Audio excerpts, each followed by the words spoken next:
যখন আমরা ম্যাট্রিক্সের এলিমেন্টগুলো ইনপুট দিব, সাপোজ আমি যদি সি নামে একটি ম্যাট্রিক্স ইনপুট দিতে চাই, সেটাকে 1 2 3 দিয়ে সেপারেট করলাম আরো এলিমেন্টগুলা, যেগুলো আমরা যদি লিখতে না পারি তাহলে কন্টিনিউশন করে আমরা পরের লাইনে লিখতে পারবো।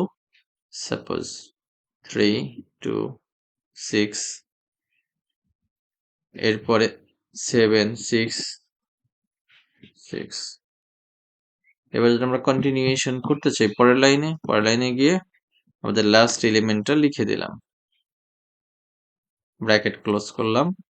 এখন আমরা সেটা কল দিয়েছি।